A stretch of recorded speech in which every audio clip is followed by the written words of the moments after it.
Layakkan kami ya Tuhan untuk nanti menikmati tubuh dan darah-Mu yang telah dipecah-pecahkan dan dicurahkan bagi kami semuanya.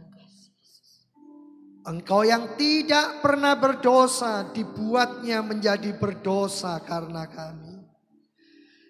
Engkau yang harus dimuliakan tetapi menanggung segala penderitaan dan dosa kami. Dan dengan nyawa-Mu sendiri, Engkau menganugerahkan kehidupan yang kekal bagi kami, umat yang telah Engkau kasih, yang telah Engkau tebus. Sebentar kami menerima isi hati-Mu, layakkan dan kuduskan kami, agar firman Tuhan dimeteraikan dalam hidup kami. Dalam nama Tuhan Yesus, puji Tuhan. Amin. Shalom Bapak Ibu, silakan duduk kembali. Pagi hari ini adalah hari yang besar di mana seluruh gereja harus mengenang peristiwa yang begitu agung, begitu besar, dan begitu ajaib. Bagi sebagian orang salib membawa kepada kematian, salib membawa kepada kehinaan, salib membawa kepada kekalahan, salib membawa kepada hal-hal yang nista dan mereka menghina, mereka mencibir, mereka tidak menghormatinya. Tapi buat Bapak Ibu dan saya, Alkitab menjanjikan bahwa salib akan membawa kita kepada kehidupan yang berkemenangan. Saya mengajak kita membuka di dalam kitab Kolose. Mari Bapak Ibu kita buka Kolose pasalnya yang kedua. Ayat yang ke-11 sampai ayat yang ke-15 terlebih dahulu.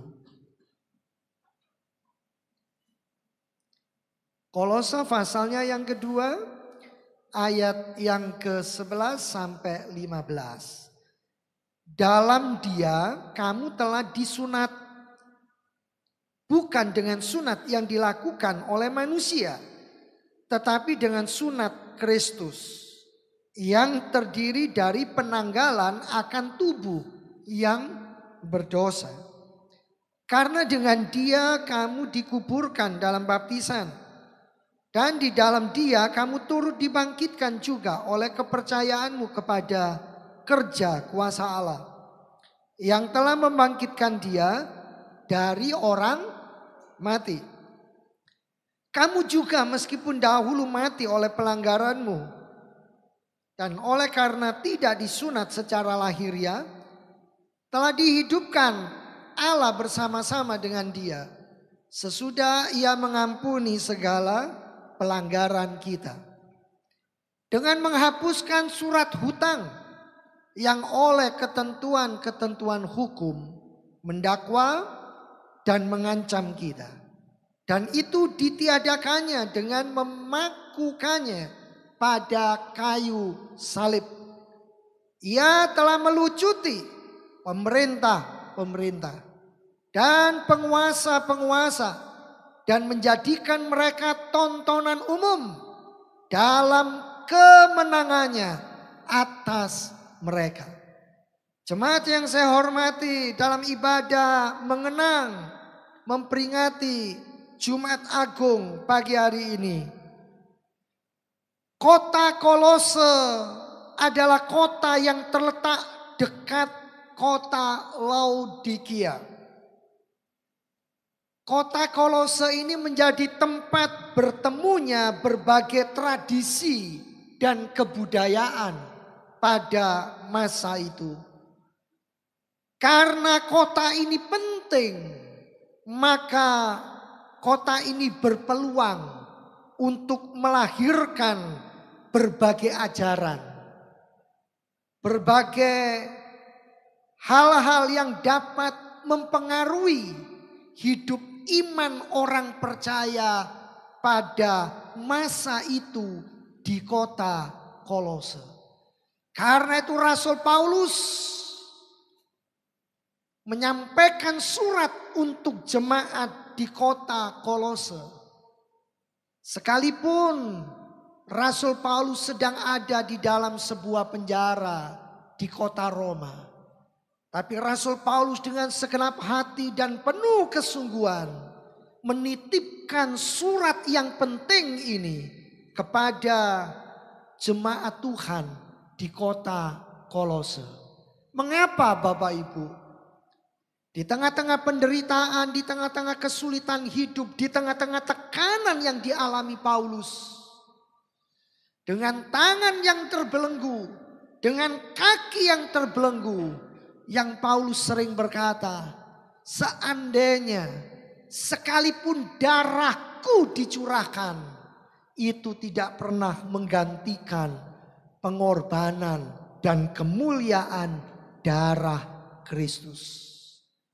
Paulus menuliskan agar jemaat di kota Kolose jangan pernah terpengaruh dengan ajaran-ajaran yang berkembang pada masa itu. Jemaat yang dikasihi Tuhan, memangnya jemaat di kota Kolose ini sudah terpengaruh atau tidak? Dengan dituliskannya surat ini, itu membuktikan ada sebagian besar orang yang sudah terpengaruh, tapi ada sebagian yang masih murni menjaga iman pengharapannya kepada Tuhan. Dan hari ini Bapak Ibu, kita hidup di tengah-tengah masa di mana dunia ini seolah-olah sudah tanpa batasan lagi. Bapak Ibu tinggal pakai jari maka bisa melihat, mendengar hal-hal yang memuaskan telinga kita. Tentunya ini akan menjadi lebih jahat, lebih berbahaya. Karena pewarnaan atas hidup dan iman kita itu hari-hari ini akan lebih kompetitif. Kalau pada masa itu Paulus mengingatkan orang-orang percaya di kota Kolose, maka hari ini saya mengingatkan Bapak Ibu, termasuk saya sendiri. Mari kita lihat pengaruh apa yang dialami oleh orang-orang percaya pada masa itu di kota Kolose. Kita lihat ayat 14 terlebih dahulu. Kolose 2 ayat 14. Dengan menghapuskan surat hutang yang oleh ketentuan-ketentuan hukum mendakwa, mengancam kita. Dan itu ditiadakannya dengan memakukannya pada kayu salib. Jemaat yang dikasihi Tuhan, pada masa itu anak-anak Tuhan, orang percaya di kota Kolose mulai menghadapi tantangan memperbandingkan hidupnya dihubungkan dengan ketentuan-ketentuan hukum yang berlaku pada masa itu. Peraturan-peraturan ini akhirnya mendakwa mereka, bahkan mengancam mereka. Mereka tidak sadar bahwa semua ini sudah ditiadakan, sudah digenapi oleh Kristus di atas kayu salib. Saudara, ini berbicara tentang apa ketentuan-ketentuan ini? Nanti kita akan lihat lebih jauh. Sekarang ayat 16. Karena itu Paulus berkata, janganlah kamu biarkan orang menghukum kamu mengenai makanan, mengenai minuman, atau mengenai hari raya, bulan baru, ataupun hari Sabat. Saudara, sampai hari ini masih banyak orang itu menghukum anak-anak Tuhan, mendiskreditkan kita karena makanan, karena minuman, atau mengenai hari raya, bulan baru, ataupun hari Sabat. Lalu jangan bilang, Pak, kalau begitu saya boleh minum minuman keras. Enggak boleh. Bukan itu maksudnya. Ya. Artinya Bapak Ibu, terkadang hal-hal tertentu itu dipaksakan untuk mendiskreditkan kita. Saya masih bertemu banyak anak Tuhan yang percaya hari-hari tertentu. Masih percaya bulan-bulan tertentu. Bahkan mereka berkata apa? Kalau mau buka toko, kalau mau menikahkan anak, kalau mau melakukan perjalanan, ingat jangan di bulan-bulan yang mereka anggap penuh kesialan. Jangan di hari-hari yang mereka anggap itu penuh dengan kesialan. Ada banyak Bapak Ibu yang sampai hari ini orang-orang yang tidak mengerti karena ketentuan-ketentuan tertentu. Datang ke makam boleh, menabur bunga boleh, tapi tidak perlu bawa bakpao ke makam. Nggak perlu bawa kopi ke makam. Gak perlu bawa capcay ke makam. Kita lihat Bapak Ibu sekarang ayat yang ke-18. Janganlah kamu biarkan kemenanganmu digagalkan oleh orang yang pura-pura merendahkan diri. Dan kelihatan beribadah bahkan kepada malaikat. Serta berkanjang pada penglihatan-penglihatan. Dan tanpa alasan membesar-besarkan diri oleh pikirannya yang duniawi. Saudara, pikiran kita itu bisa menipu dan membawa kita berkata, saya mendapat penglihatan dari Tuhan. Saya mendapat sesuatu dari Tuhan. Saudara, hari-hari ini terjadi. Semua anak-anak Tuhan berlomba-lomba. Sebagian besar hamba-hamba Tuhan berlomba-lomba. Bagaimana sih caranya dapat penglihatan dari Tuhan? Bagaimana caranya saya mendengar suara Tuhan? Bagaimana caranya saya bisa lihat malaikat? Saudara, batasannya sangat tipis. Ayat ini berkata, janganlah kamu biarkan kemenanganmu digagalkan oleh orang yang pura-pura merendahkan diri. Saking takutnya dalam hidup, mau berangkat ke pasar, tanya sama hamba Tuhan. Pak, besok Rabu boleh nggak saya berangkat ke pasar? Sebentar saya tanya dulu sama Tuhan, boleh nggak ibu berangkat ke pasar? Nggak perlu Bapak Ibu. Itu berarti kemenangan kita, apa yang Kristus tanggung di atas kayu salib, kita gagalkan. Oleh karena apa? Kita menganggap semuanya ini harus terikat dengan kita bertanya kepada Tuhan. Jangan salah ya Bapak Ibu. Bukan berarti tidak boleh berdoa loh. Tidak seperti itu. Bahkan ada orang yang berkata untuk ke gereja saja Pak. Saya harus pakai baju warna apa? Saya tanya dulu sama Tuhan. Itu namanya ngerepoti Tuhan.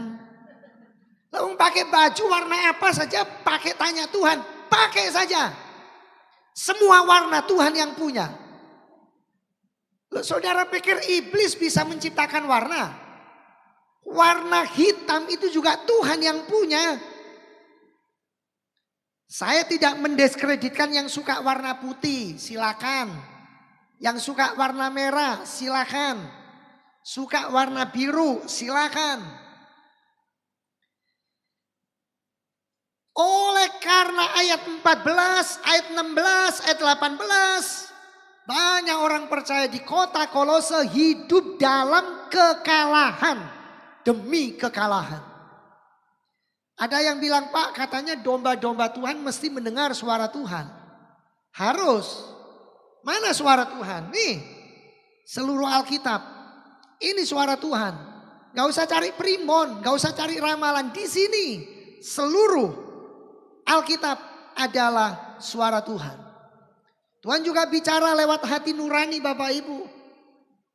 Ya, Tuhan juga bicara lewat pikiran spontan kita. Tuhan juga bicara lewat pengalaman hidup yang terjadi di sekitar kita. Tapi semua tidak bisa disejajarkan dengan firman Allah. Ini standar suara Allah yang terbesar dan termulia. Saya terkadang di dalam berdoa secara pribadi, saya bisa yakin Tuhan pimpin saya untuk mendoakan seseorang. Tapi pengalaman pribadi saya tidak harus menjadi pengalaman Bapak Ibu. Ada orang yang berkata sampai seperti ini. Bahkan untuk makan dia harus tanya sama Tuhan, hari ini makan apa? Saudara kalau dengar itu rohani atau rohana? Hah? Berani ya bilang rohana ya? Saya ketemukan orangnya loh nanti. Saudara, saya harus berkata pengalaman pribadi tidak boleh menjadi standar untuk kebenaran Alkitab. Yohanes Pembaptis makannya hanya belalang, minumnya hanya madu hutan. Saudara mau contoh seperti Yohanes Pembaptis? Pengalaman para tokoh Alkitab makannya juga gandum. Ya, hamba-hamba Allah makannya juga nasi. Yang asalnya dari beras. Tapi mau makan nasi jagung silakan. Tapi itu bukan kebenaran yang mutlak. Saudara, oleh karena itu Rasul Paulus memberikan peringatan yang tegas. Peringatan yang keras kepada jemaat Allah di kota Kolose. Karena mereka sudah merendahkan arti salib Kristus. Hari ini ada banyak hamba Tuhan, ada banyak anak Tuhan. Karena warna-warni pengajaran yang luar biasa. Mereka terjebak merendahkan Tuhan Yesus.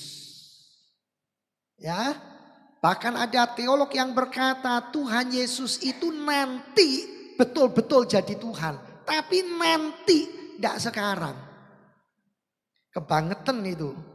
Kita lihat sekarang bagaimana Paulus memberikan peringatan yang tegas dan keras. Kita lihat ayat yang ke-8. Kolose 2 ayat yang ke-8. Ya. Berdasarkan ayat 14, 16 dan 18 yang kita baca tadi, maka Paulus dengan keras berkata, hati-hatilah. Supaya jangan ada yang menarik hatimu, yang menawan kamu dengan filsafatnya yang kosong dan palsu menurut ajaran turun-temurun, menurut ajaran roh-roh dunia, tetapi tidak menurut Kristus. Dengan tegas ribuan tahun yang lalu Paulus sudah menyampaikan ini. Tetapi hari ini kita terpana dengan filsafat yang kosong.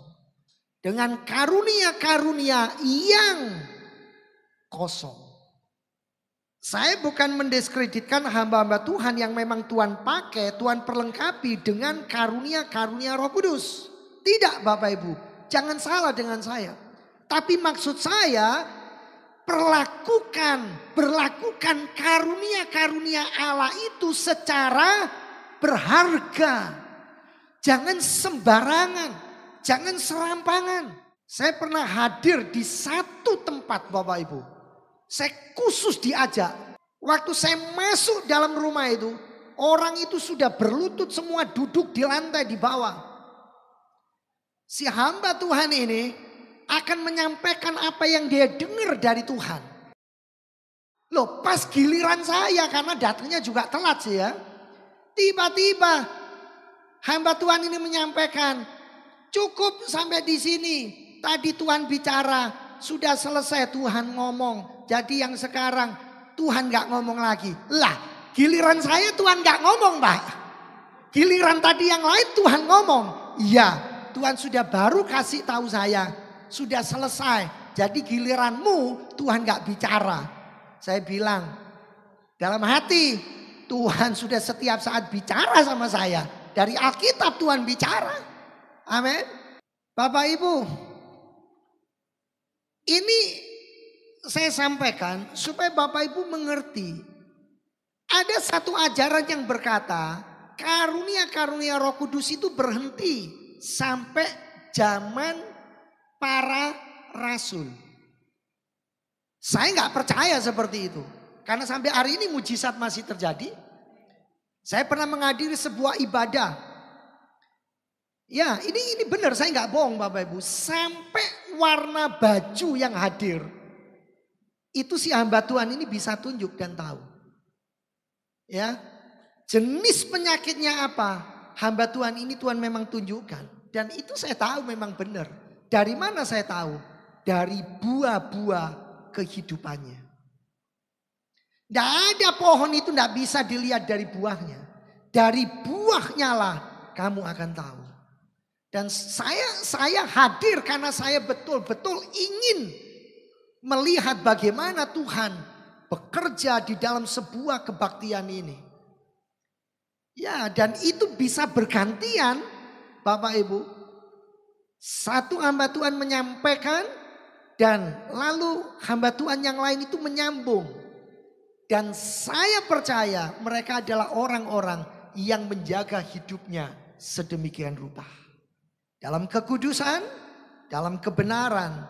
Dan mereka tidak lagi diikat oleh ini roh-roh dunia. Saudara, hari-hari ini mari kita jaga hidup kita. Jadi Paulus itu berkata, kok bisa kamu seperti itu? Jemaat Allah di kota Kolose. Ya, kita lihat ayat 6 sampai ayat yang ke-7. Kata Paulus kepada jemaat Allah di kota Kolose, kamu ini telah menerima Kristus Yesus, Tuhan kita. Karena itu hendaklah hidupmu tetap di dalam Dia. Hendaklah kamu berakar di dalam Dia dan dibangun di atas Dia. Hendaklah kamu bertambah teguh dalam iman yang telah diajarkan kepadamu. Dan hendaklah hatimu melimpah dengan syukur. Jadi Rasul Paulus ini berkata begini Bapak Ibu kurang lebih. Hai orang-orang percaya di kota Kolose. Sekalipun kota ini adalah kota yang besar. Ada banyak pengaruh. Kota ini menjadi tempat perjumpaan. Budaya-budaya. Juga adat istiadat. Tapi ingat. Kamu di dalam Yesus Kristus. Kamu ini sudah berakar. Kamu ini sudah bertumbuh. Kamu ini harusnya berbuah. Kenapa? Kamu masih diikat oleh kehidupan yang masih dipenuhi peraturan-peraturan, adat istiadat, tradisi, budaya manusia. Saudara, maksud saya bukan berarti nggak perlu mengikuti adat. Bukan loh, jangan salah loh Bapak Ibu. Bukan berarti nggak perlu mengikuti tradisi. Bukan itu maksud saya. Adat istiadat, tradisi yang baik, yang benar, lestarikan. Karena hikmat akal budi yang melahirkan adat dan budaya itu juga dari Tuhan asalnya. Tapi kalau bertentangan sama Alkitab itu jangan diikuti. Ya kita sering dengar menurut adat gak boleh anak perempuan makan di depan pintu. Kenapa kamu makan di depan pintu? Nanti berat jodoh. Pernah dengar Bapak Ibu? Sampai anak perempuan gak berani makan di depan pintu. Ya memang menurut saya gak baik juga makan di depan pintu Bapak Ibu. Dari segi etika, betul gak? Apa Bapak Ibu mau pamer pindang kepada tetangga? Pamer ayam kepada tetangga, kepada orang yang lewat? Ya. Tapi ingat ya, bukan berarti nanti berat jodoh. Enggak. Nah Bapak Ibu juga pernah dengar kan? Sudah kalau habis dari kuburan itu harus cepat cuci muka, cuci tangan, cuci kaki.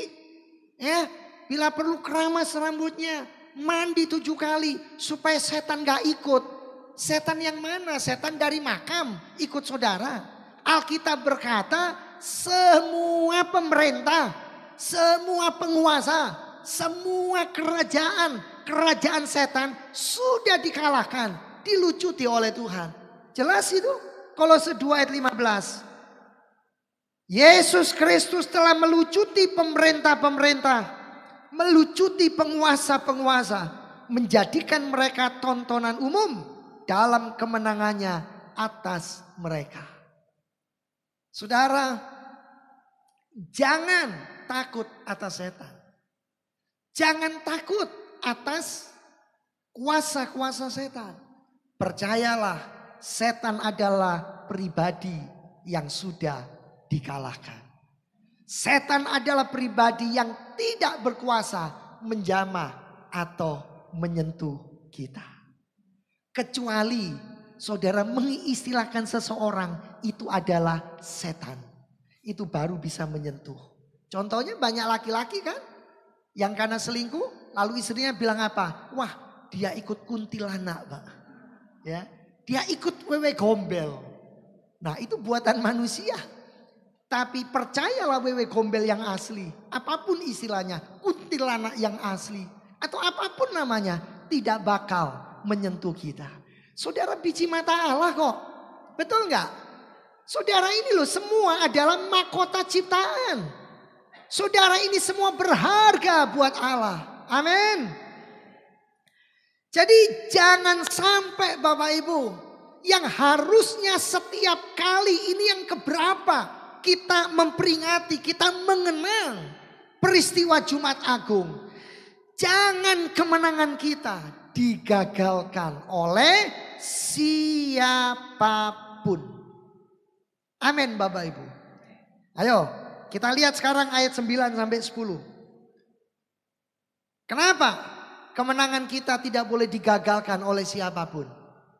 Tuhan yang menjamin, bukan saya, bukan pendeta tertentu, tapi Tuhan Yesus. Ya, lihat ayat 9. Sebab dalam Tuhan Yesus berdiam secara jasmania seluruh kepenuhan kealahan.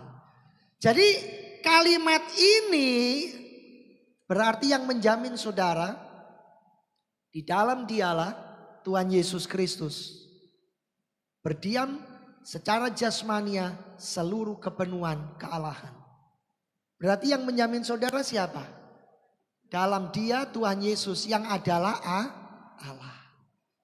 Kalau Tuhan Yesus adalah Allah, dia sederajat dengan Bapa. Dia sederajat dengan Roh Kudus. Dia yang memiliki kepenuhan kealahan tidak lebih rendah dari Roh Kudus. Tidak lebih rendah dari Bapa. Dia layak disembah sama seperti Tritunggal yang lain. Bapa maupun Roh Kudus. Ayat 10. Dan kamu telah dipenuhi di dalam dia. Dialah kepala semua pemerintah dan penguasa. Bayangkan saudara. Dan kamu siapa di sini? Saudara dan saya telah itu berarti sudah. Gak usah cari lagi. Berapa banyak saudara suka diberkati. Datang kepada hamba Tuhan, Pak tolong berkati saya. Pak tolong berkati saya. Bu tolong berkati saya. Boleh minta didoakan. Tapi percayalah berkat itu dari Tuhan. Amin. Ini loh. Kamu sudah, saudara dan saya sudah dipenuhi. Dipenuhi itu berarti sampai luber Bapak Ibu loh. Kurang apa kita ini. Kalau masih merasa kurang itu namanya kurang ajar. Ini loh di dalam Yesus. Yang adalah kepala atas semua penguasa yang ada. Jadi kalau kita lihat sejarah Alkitab, kenapa ada Bapa, ada Yesus, ada Roh Kudus? Bapa akan memerintah dan mewakili kehadiran Allah Tritunggal di dalam perjanjian lama. Tapi Yesus Kristus mewakili Allah Tritunggal di dalam masa anugerah, yaitu perjanjian baru. Sedangkan Roh Kudus itu adalah Allah yang memerintah mewakili pada masa anugerah gereja berkembang dan sampai hari ini. Jadi dari perjanjian lama sampai nanti Yesus datang yang kedua, dalam dimensi kerajaan Allah, pemerintahan Allah ini, Tritunggal Allah sama-sama memiliki kesetaraan, kederajatan yang sama satu dengan yang lain. Memerintah dunia ini untuk membawa saudara dan saya lebih mengenal Tuhan. Kita lihat sekarang ayat 13 sampai 15. Kamu juga meskipun dahulu mati oleh pelanggaranmu, oleh karena tidak disunat secara lahiriah, sudah dihidupkan Allah. Kita ini sebetulnya mati secara rohani, walaupun secara tubuh hidup karena pelanggaran dan dosa kita. Menjadi hidup karena Allah, karena Yesus di atas kayu salib sudah menebus kita. Dengan kredit atau lunas? Dengan lunas. Dan dikatakan kita diampuni dan tidak lagi kita terikat dengan hutang. Ya, kenapa?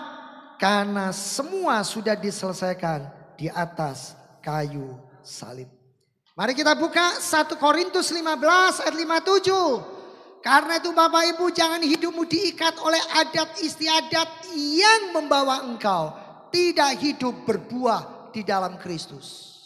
Jangan saudara diikat oleh tradisi yang tidak bisa dipertanggungjawabkan secara alkitabiah. Harusnya pagi ini kita bersyukur. Setiap hari kita bersyukur kepada Allah yang hidup, yang telah memberikan kepada saudara dan saya kemenangan, bukan kekalahan, oleh Yesus Kristus Tuhan kita. Saudara yang datang pagi ini dengan kekalahan, saudara tinggalkan kekalahanmu di sini. Saudara kalah karena dosa. Saudara kalah karena penyakit. Saudara kalah karena keadaan. Saudara kalah secara ekonomi. Saudara kalah secara sosial. Saudara kalah secara budaya. Tinggalkan semuanya. Ambil kemenangan Tuhan. 2 Korintus 2 ayat 14. 2 Korintus 2 ayat 14. Mari kita lihat Bapak Ibu, 2 Korintus 2 ayat 14. Tetapi syukur bagi Allah yang dalam Kristus selalu senantiasa, tidak ada saat tidak dilakukannya, selalu membawa saudara dan saya di jalan kemenangannya. Dengan perantaraan kami yang menyebarkan keharuman pengenalan akan Dia di mana-mana. Dengan kata lain, jalan kemenanganmu adalah kalau saudara dan saya mau merendahkan hati, belajar mengenal Allah. Dalam keadaan berduka, dalam keadaan sedih, dalam keadaan kecewa, dalam keadaan susah, saudara boleh berkata kepada Tuhan, Tuhan, dalam segala kondisiku, tuntun aku di dalam jalan ini sampai aku mengambil kembali harusnya kemenangan yang aku alami. Maka saudara, segala situasi dan kondisi, keadaan yang kayak apapun tidak bisa menggagalkan rancangan Tuhan atas kehidupan kita. Sekali lagi saya pengen ajak kita untuk melihat ayat 13 dari Kolose 2. Bahwa kematian Kristus adalah kehidupan kita. Tidak ada mahkota kalau tidak ada salib. Tidak ada kemuliaan kalau tidak ada penderitaan. Dan itu hanya mungkin karena Kristus yang mengerjakannya. Ya, Kolose 2 ayat 13, kamu juga meskipun dahulu mati oleh pelanggaranmu dan oleh karena tidak disunat secara lahiriah telah dihidupkan Allah. Dihidupkan Allah bersama-sama dengan Dia. Karena itu saudara, tidak ada atmosfer kematian lagi yang punya hak atas hidupmu dan atas hidupku. Mungkin saudara mengalami sakit. Mungkin saudara mengalami kesulitan keuangan. Mungkin saudara mengalami rapuhnya hubungan dengan keluarga, suami, istri, orang tua, anak. Tetap kematian Kristus sudah menghidupkan saudara dan saya. Tidak ada kamus kalah. Tidak ada kamus gagal. Tidak ada kamus untuk kita berkata, saya sudah ditinggalkan oleh Tuhan. Bahkan sedetik pun Tuhan tidak pernah membiarkan dan meninggalkan kita. Dan saudara lihat dalam ayat 14, segala kutuk hukum Taurat. Ya, segala kutuk hukum Taurat. Jadi surat hutang yang mendakwa, surat hutang yang menghukum kita, itu apa? Dalam ayat 14 Kolose 2, dengan menghapuskan surat hutang. Surat hutang, hutang itu mendakwa, hutang itu mengancam dan ditiadakannya dengan memakukannya di atas kayu salib. Apa itu? Itu adalah kutuk hukum Taurat. Mari kita buka Galatia 3 ayat 13 dan 14. Galatia 3 ayat 13 sampai 14. Jadi saudara jangan percaya, saudara jangan yakin kalau ada orang yang bilang, wah kamu itu dikutuk oleh Allah. Segala kutuk sudah ditanggung. Tidak ada kutuk yang berlaku atas hidup kita. Kita lihat Galatia 3 ayat 13 dan 14. Kristus yang telah menebus saudara dan saya dari dosa, dari kutuk hukum Taurat, dengan jalan menjadi kutuk karena kita. Sebab ada tertulis, terkutuklah orang yang digantung pada kayu salib. Kenapa saudara? Hukumannya tidak langsung hukuman mati untuk Tuhan Yesus. Kenapa? Hukumannya bukan hukuman langsung dikubur hidup-hidup. Tetapi harus disalib. Karena salib adalah lambang penghukuman karena kutuk. Jadi orang yang sampai disalib itu berarti hidupnya dikutuk. Dimurkai oleh Allah. Ayat 14. Yesus Kristus telah membuat ini supaya di dalam Dia, di dalam penyalipannya, di dalam kebangkitannya berkat Abraham sampai kepada saudara dan saya. Sampai kepada bangsa-bangsa lain sehingga oleh iman kita menerima roh yang telah dijanjikannya itu. Siapapun saudara, apapun suku bangsa kita, apapun etnis kita, ras kita, saudara dan saya berhak menerima janji yang Allah sudah pernah berikan kepada Abraham. Saudara, karena semua ini sampai hari ini Rasul Paulus itu dianggap menyesatkan umat Allah. Menyesatkan orang-orang percaya. Karena itu ada banyak agama-agama lain yang mendiskreditkan Rasul Paulus. Karena dianggap Rasul Pauluslah yang membuat tonggak sejarah baru di dalam kekristenan. Saudara, apakah itu maunya Rasul Paulus? Tidak. Tapi betul-betul pewahyuan daripada Roh Kudus. Jadi kalau kita berkata, saya mendapat wahyu dari Tuhan, itu sebetulnya kurang tepat Bapak Ibu. Karena wahyu ini sudah lengkap. Alkitab ini tidak perlu dikurangi.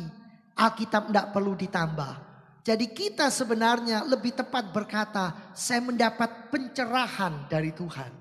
Saya mendapat iluminasi dari Tuhan. Saya mendapat sebuah penjelasan dari Tuhan. Tapi bukan wahyu. Sebab wahyu beda sama Mbak Yu ya Bapak Ibu. Kalau Mbak Yu pulang ke desa. Ini wahyu. Kalau wahyu itu berarti sebuah penyingkapan ilahi. Ya, di mana Roh Kudus menuntun penulis Alkitab untuk menuliskan isi hati Tuhan. Jadi seringkali kosakata ini disalah mengerti. Ya, terutama di gereja-gereja Pentakosta dan karismatik. Jadi kalau nanti dengar hamba Tuhan berkata, Bapak Ibu saya dapat wahyu baru dari Tuhan. Bapak Ibu harus ngerti maksudnya adalah dapat penerangan dari Tuhan. Itu yang tepat. Puji Tuhan. Kita lihat sekarang 2 Korintus 5 ayat 21. 2 Korintus 5 ayat 21. Saya undang Bapak Ibu bangkit berdiri. 2 Korintus 5 ayat 21. Kecuali yang capek dan tidak mungkin berdiri gak apa-apa. Tetap duduk ya. Tapi Bapak Ibu yang bisa ikut dengan saya, mari kita berdiri. 2 Korintus 5 ayat 21. Saudara punya mimpi apa dalam hidup ini? Saudara punya pengharapan apa dalam hidup ini? Saudara punya kerinduan apa dalam hidup ini? Percayalah, kalau Kristus sudah menyelesaikan semua di atas kayu salib, maka tidak ada yang lebih berharga daripada kebutuhan yang terbesar dalam sejarah hidup manusia, yaitu keselamatan. 2 Korintus 5 ayat 21. Dia yang tidak mengenal dosa, dia yang tidak berbuat dosa, telah dibuatnya menjadi dosa. Karena siapa? Karenamu dan karenaku. Betul? Ada di sini yang tidak berdosa. Coba angkat tangan. Supaya di dalam Kristus kita dibenarkan oleh Allah. Luar biasa. Bapak Ibu, berarti segala yang kita mimpikan, segala yang kita harapkan tentang jodoh, masa depan, pekerjaan, pendidikan, semua ada di dalam Dia. Kata ganti Dia adalah Tuhan Yesus Kristus. Hati kami melimpah dengan penuh ucapan syukur ya Tuhan. Tuhan yang membawa dan memimpin kami. Sehingga kami hidup dalam janji-janji Tuhan. Kami beroleh kemenangan. Dan kami akan menjaga kemenangan yang Tuhan sudah berikan bagi kami. Kami sudah kalahkan dosa. Kami sudah kalahkan adat istiadat tradisi turun-temurun yang bertentangan dengan firman Tuhan. Kami sudah percaya bahwa kami selalu dijaga di dalam penyertaan, pemeliharaan dan perlindungan Tuhan. Berkat Tuhan bagi jemaat semua yang hadir. Bagi yang tidak bisa hadir, yang karena satu dan lain hal, dimanapun beliau berada, tangan anugerah Tuhan melingkupi semuanya. Memberkati partner-partner pelayanan, memberkati bangsa dan negara kami Indonesia, memberkati Bapak Presiden dan wakilnya, para menteri TNI Polri, biarlah Indonesia penuh damai sejahtera. Indonesia dipenuhi dengan jiwa-jiwa yang menerima keselamatan Kristus. Terima kasih, biarlah gereja, hamba-hamba Tuhan kami semua diberikan satu kesatuan. Bapa di sorga, terima kasih.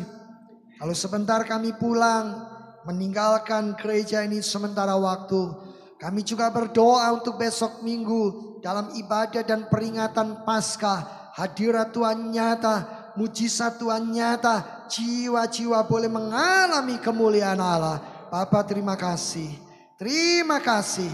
Jemaat yang dikasihi Tuhan, angkatlah tanganmu. Biarlah Tuhan memperhitungkan setiap persembahan, setiap kehadiran, setiap pengorbananmu. Dan kau tidak akan pernah pulang dengan tangan yang hampa. Terimalah sekarang berkat Allah Bapa, cinta kasih kemurahan Tuhan Yesus Kristus Sang Putra, di dalam persekutuan Allah Roh Kudus, menyertai dan memimpin hidupmu sekarang bahkan sampai selama-lamanya. Dalam nama Tuhan Yesus, puji Tuhan. Amin. Selamat pulang, Tuhan Yesus memberkati.